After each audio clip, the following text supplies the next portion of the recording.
We can already hear the wailing and the gnashing of teeth. Drink spurting out your nose. People do not believe it, but it's true.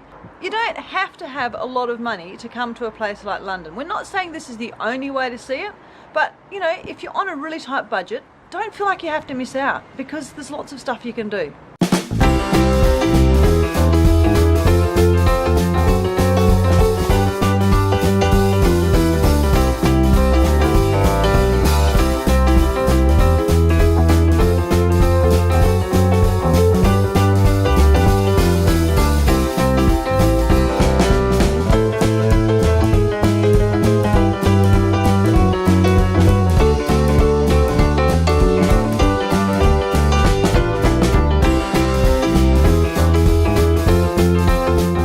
Asking right now, but what about where do we stay? What about food and drinks? What about how do we get around? What about cost of actually sightseeing? In London, we're staying with our friends Chris and Kate, and we were talking the other night about a guy who's been living in the woods near their house for about a year. He's had a tent, a little clothesline, this whole camp set up. It's cost him absolutely nothing. We hear that and we think, oh yeah, it doesn't sound completely unrealistic, because we're happy to camp anywhere, all over the place. But for some people that might be like, you've got to be kidding, there's absolutely no way you do that. Everybody has to figure out their own accommodation based on what they personally feel comfortable. Are you happy to go totally for free camping or couch surfing or with a friend, or do you want to pay pounds, baby? When we're out for a day, we're quite happy to grab a baguette and a chunk of cheese and call that lunch. For the filming of this video, we went all out and we bought smoked salmon and cream cheese sandwiches and roast chicken sandwiches and bananas and soda water, and the whole lot cost us £5.89.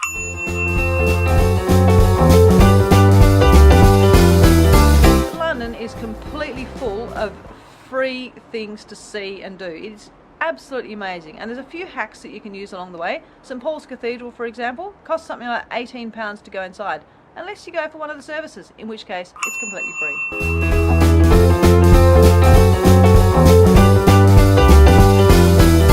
When we made this video, we decided to just totally use our bodies, walking and hiring the Boris bicycles that are situated all over London. It is such a great system.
this church was firebombed during World War II and nearly burnt to the ground. But the lead melted all the way down here, underneath the church. So the deal with the Boris bikes is that you use a credit card to gain access for a full 24 hours. It costs £2, and then after that, each time you ride the bike, you can ride for 30 minutes for free, and if you bring it back after the 30 minutes, it'll cost you more money. If you arrive at a station and it's full, you can tap in to say there's no spaces and get an extra 15 minutes. And if you return a bike and you want to hire again, you have to wait for 5 minutes. We make sure we always return our bikes within 30 minutes. You use an app to find the next nearest station, and that's all there is to it. Alarm's going off, so we're going to find a station before we get charged more money. So I'm using that app. Out of space with 19 spaces. We have to navigate to it, so we better go. So we got here with 2 minutes to spare. It's rather tight, and it adds to the fun of the day.